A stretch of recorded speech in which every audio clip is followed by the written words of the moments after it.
Hi, this is Alex and welcome back. This is section 5. So we've talked about some different phrasing that we can use, and now I want to spend a little bit of time building our vocabulary. There are so many words, so little time, so let's get started. All right, now the reason why we're doing this, one of the biggest differences between basic and intermediate language is finding different ways to describe similar ideas. Like we talked about at the beginning of the course, as a basic beginner English speaker, you might just say, I am happy, and that's enough, right? But as you get better at English, as you want to write more clearly and effectively, you'll find pretty quickly that you might want to find more sophisticated, more interesting ways to say that. So, in this lesson, we'll use an exercise to try to build up some of those ideas. Now, this exercise is totally flexible. So, you don't have to just use it with these words that we have today.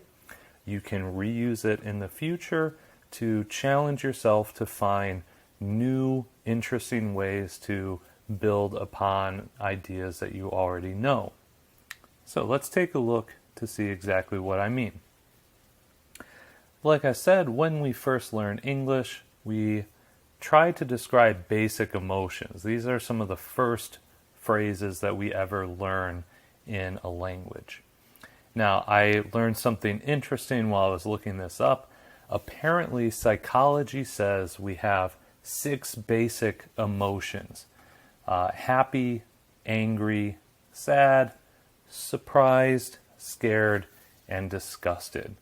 Okay, so apparently all of our human emotion boils down to those 6 basic feelings. I thought that was really interesting. But also, these are some of the first things we learn how to say. For example, like I said, he is happy.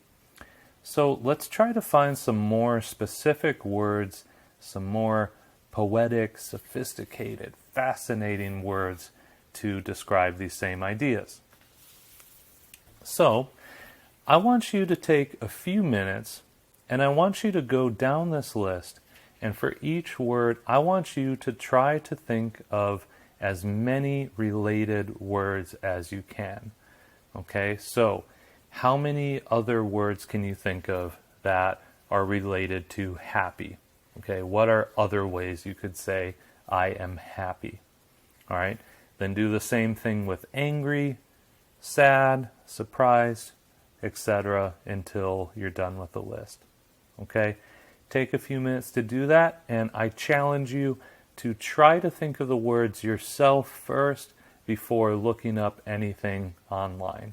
Okay, so pause the video, take a few minutes, and give it a try.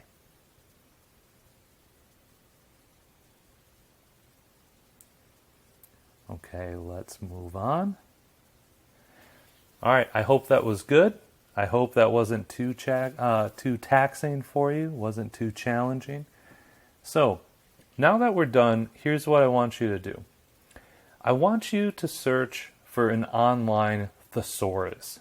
This is a really difficult word to say. People have problems with it all the time. It sounds like a dinosaur, but a thesaurus. Now, what is a thesaurus? It's like a dictionary, but instead of giving you a definition, it gives you similar related words to the word that you search for. Okay? So what I want you to do is I want you to go into this thesaurus, and I want you to search each one of the words that we had on our previous screen. Okay? And for each one of these related words, when you search it, I want you to look and see how many of these words, how many of the results do you already know? How many did you list? Okay? If many of them are familiar, good for you. It means that you can probably go on and keep challenging yourself. If a lot of these are new, a lot of these are unfamiliar, you should probably spend a little bit more time studying this and work into these words, okay? Now, I'm sure all of you will have some new words that you learn from this, okay? So what I want you to do is for each of these words, when you go in and search what are related words to happy, I want you to write down 2 to 3 new words that you learned from that search into your journal. Okay, so that means 2 or 3 new ways to say happy, 2 or 3 new ways to say sad, etc., down the list. Okay? And as usual, it's not enough to just list them. We also want to use them. Okay? So try to work them into your writing and your speaking with English. Okay?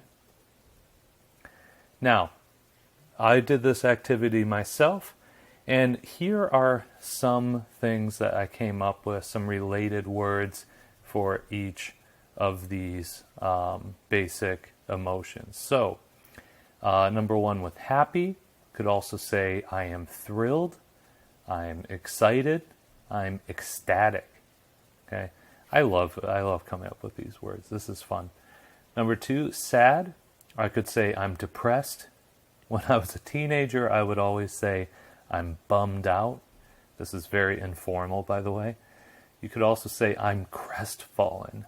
Very old-fashioned there, but it's a good one. For angry, I'm livid, I'm enraged, I'm incensed. Right? All good ones there. For scared, I am fearful, I am terrified, I am afraid. I think what's interesting about those is that those are all very common. You'll hear all those all the time. Lastly, for disgusted, you could say I'm grossed out, also very informal there. I am repulsed, very strong, that's a very strong one. And I am sick, okay? That one's interesting because it's related, but, certainly, yeah, although it's not the same thing, definitely within the same family. These are just a few. There are so many that you can come up with. So I really wish I could reach out and find what you came up with when you did it. All right, so to wrap up today, we have our journal activity. So let's think about childhood memories. So today I want you to write about one of your childhood memories related to an emotion from today's lesson. So, for example, what is your happiest childhood memory?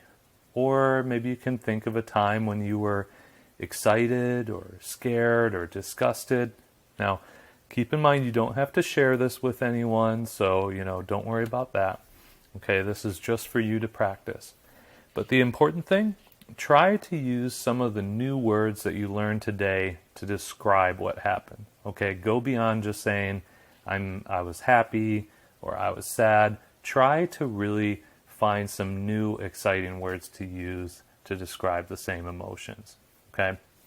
So give it a try, reread it when you're done, take a look at your writing, and really give it a shot. Try out a couple paragraphs, okay? So, you go try that writing, and I will see you next time. Thank you so much for sticking with me.